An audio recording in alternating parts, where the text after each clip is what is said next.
Welcome to Her Subconscious Blueprint, your no BS space for subconscious healing, bold breakthroughs, and manifestations. I'm Jen Boyd, hypnotherapist, mindset coach, and your new healing hype girl.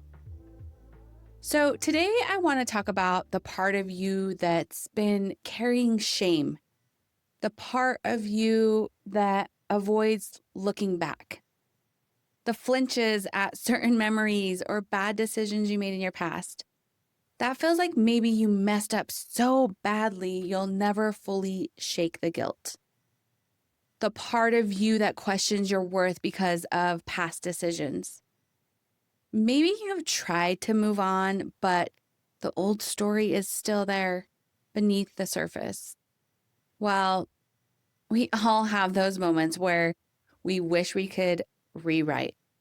Choices that made us cringe, relationships we stayed in far too long, words we said in pain, words we didn't say when it mattered, money we spent recklessly, maybe even opportunities we walked away from, people we hurt, times we betrayed ourselves, moments when we were just trying to get by, and later we labeled those as failures and huge mistakes. And instead of facing those moments, we bury them. We wish they never happened. We blame, we compartmentalize, we suppress. We might even block them out entirely. And on the surface, it looks like we've moved on. But deep down, that shame, it lingers. That guilt, it runs deep.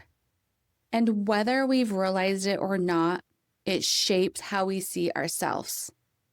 It distorts what we believe we deserve.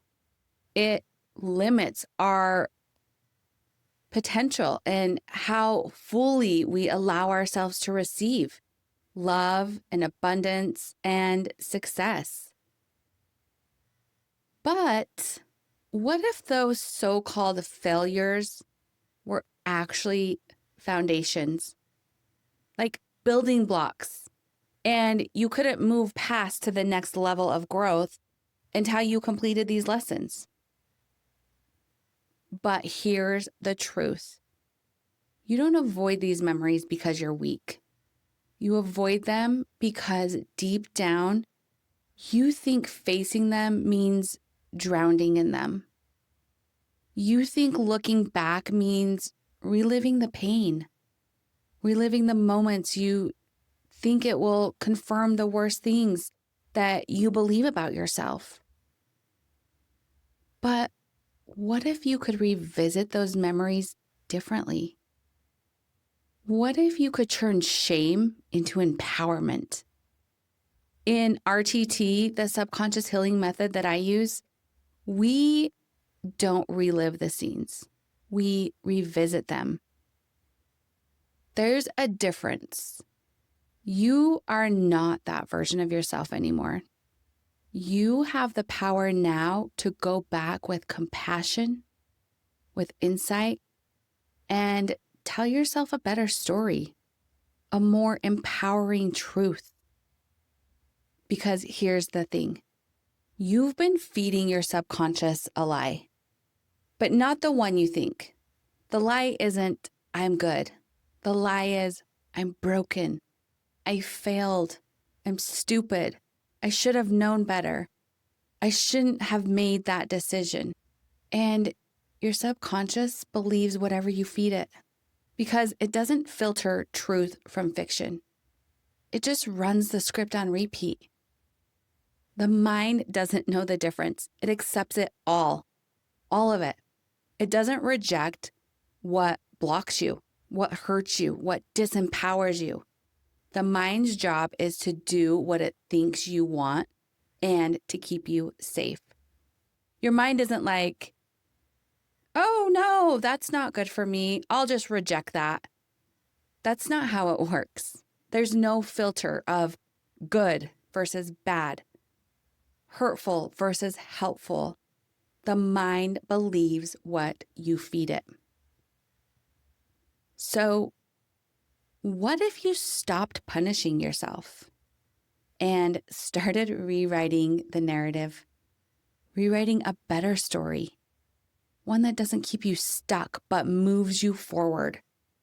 What if you approach your past not with shame, but with compassion? What if you met that version of you, the one who made those decisions, the one who didn't know better, the one who was just trying to survive? What if you met her with grace? What if you replaced guilt with gratitude and shame with understanding and regret with acceptance? Because the version of you who made those choices, she wasn't out to sabotage you. She wasn't broken. She wasn't stupid.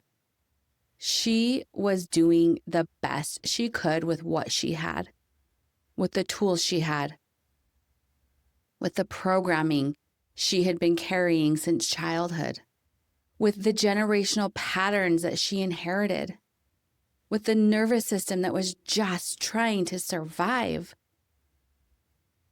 Yes, it's easy now to say, I should have known better back then. But you didn't. And if you had known better, you would do better. We all would.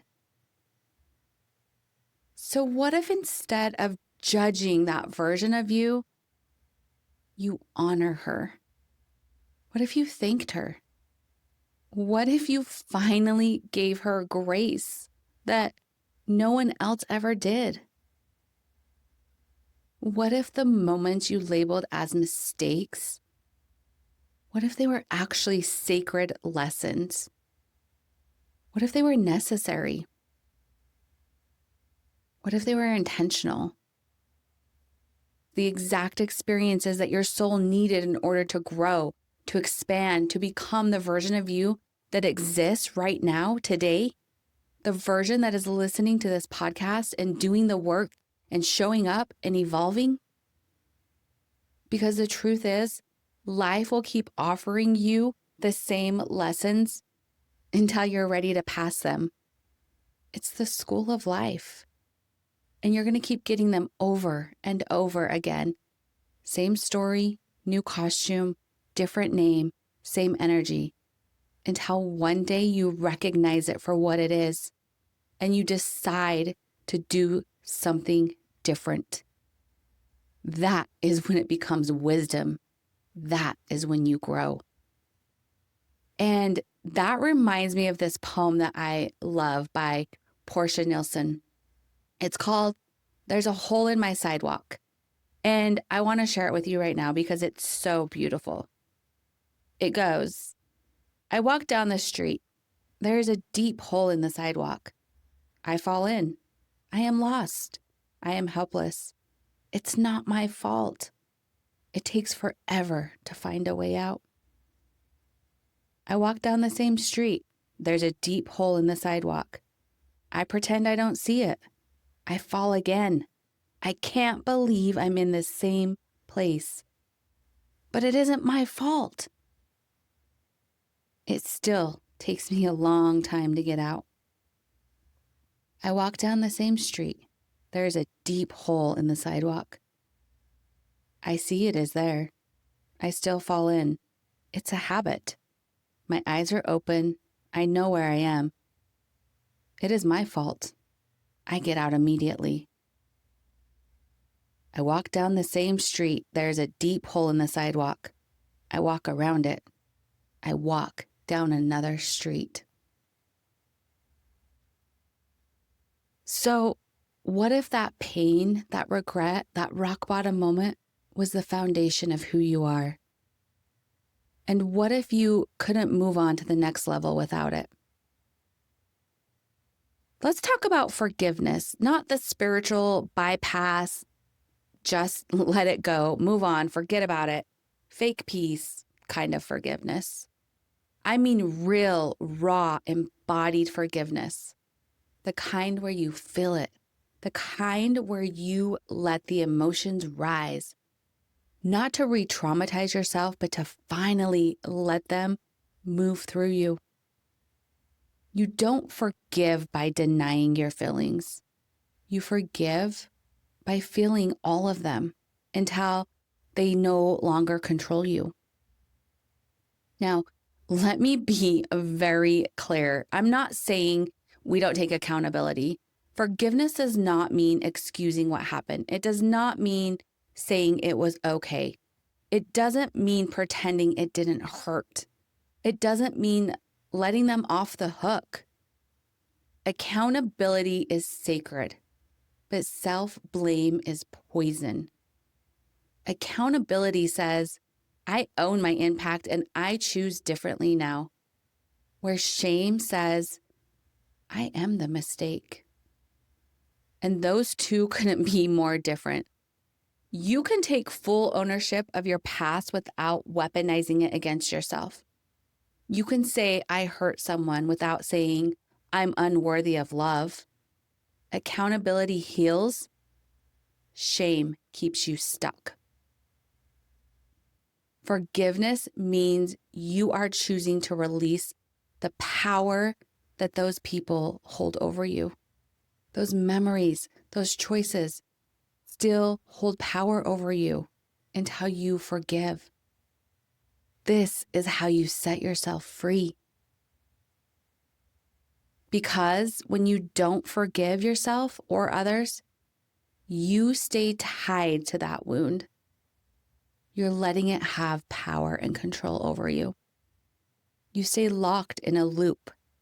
You carry the pain, the weight, the story, and it will show up in your life, in your relationships, in your self-worth, in how much money you allow in what kind of love you accept and what kind of love you give, in the boundaries that you don't hold. Unforgiveness doesn't just live in your mind, it lives in your body. It becomes stress, sickness, anxiety, dis-ease. The body keeps score. And there's actually a really great book with that same title.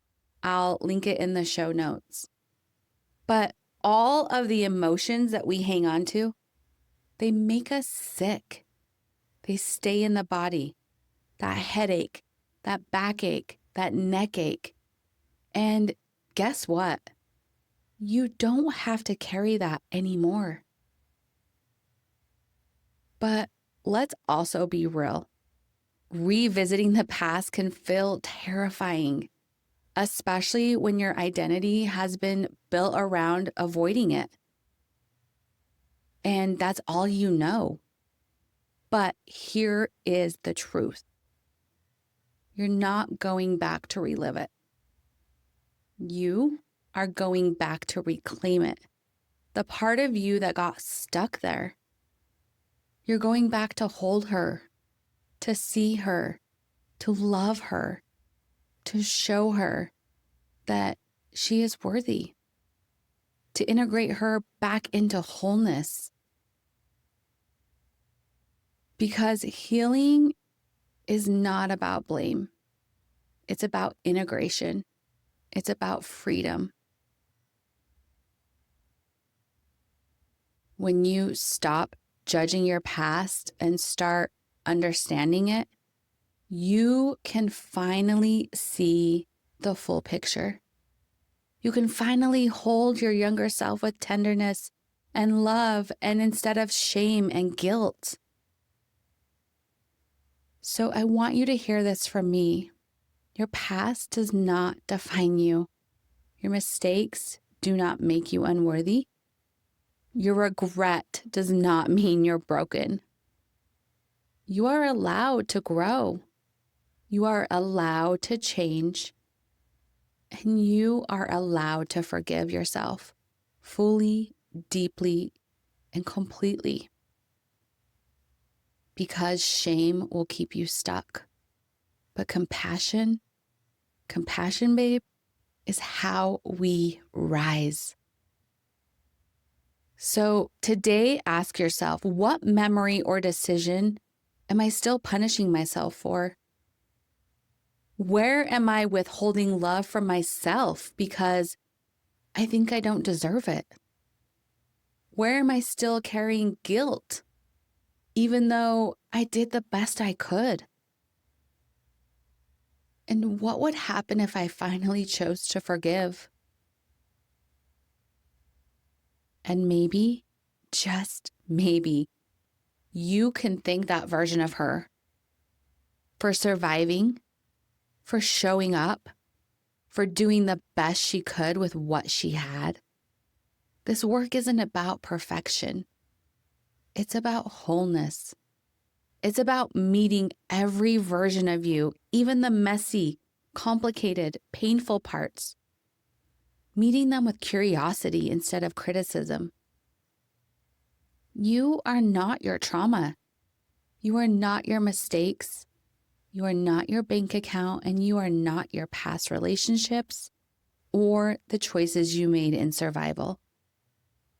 You are a masterpiece in motion, and everything that you've walked through has shaped the strength, the softness, and the wisdom that you carry now. So today, offer yourself the thing you may never have received from anyone else. Fully embody forgiveness. You are allowed to begin again. You're allowed to rewrite your story. You are allowed to love yourself through all of it. You are the author, the director, the writer, and the actor in your story.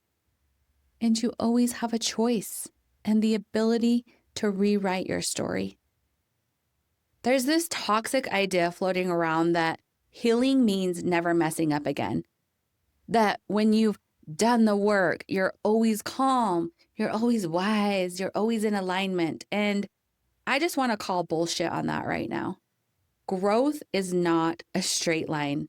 Healing is fucking messy. And honestly, if you're not messing up once in a while, you're probably not playing big enough. Perfection is a fucking lie, and shame feeds off that lie. You don't have to be perfect to be powerful. You just have to be real. Authentically you, unapologetically you. You just have to keep showing up, even if it's fucking messy. Just show up. You can't manifest your next level while secretly believing you don't deserve it. That's what shame does. It shuts the door on abundance. It says, I messed up so bad, I don't get to have ease. I hurt someone, I don't deserve love. I made a bad decision, so I can't be trusted with success. No, not for me, go away. But that is just a program. And hopefully after this, that's old programming. And you now see you have the ability to rewrite your story and rewrite your programming. All of that was just a false story. And here's the truth. Healing doesn't mean you erase your past.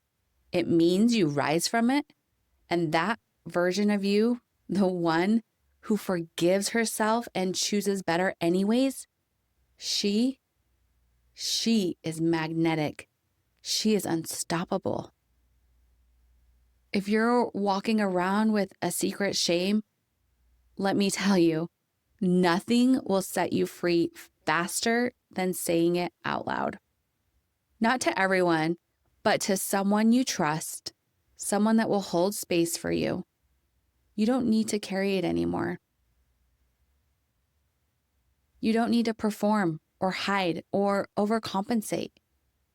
What if the thing you're most ashamed of is actually the very thing that will connect you deeper to your power, your people, and your purpose? And I just want to thank you for being here. Thank you for being willing to go deep and joining me on this journey. And thank you for choosing to show up for you. My entire purpose of this podcast is if I can just help one person, that's enough for me. Because when you do the work, when you release the shame, the guilt, the old patterns, your life will change. I can promise you that. And like anything real and lasting, this takes time. It takes practice. It takes repetition. That's why hypnosis is so powerful. And it takes grace. But one aligned action, one loving thought, one moment of self-forgiveness at a time is how it starts. And if this episode spoke to you, share it with someone who needs it. If you're ready to take the next step in your healing, I have created a powerful meditation on releasing forgiveness that I've linked in the show notes. This will help guide you on your journey of forgiveness, not just forgiving others, but forgiving yourself and replacing it with love and compassion. Also, you can reach out at any time. I'm here because you don't have to do this alone. I am so full of love and gratitude that I get to share my story with you. This is Her Subconscious Blueprint, where we don't just chase the dreams, we become them. And remember, you don't get what you want, you get who you are. So go out and be that version today. Much love and gratitude. I will see you next time.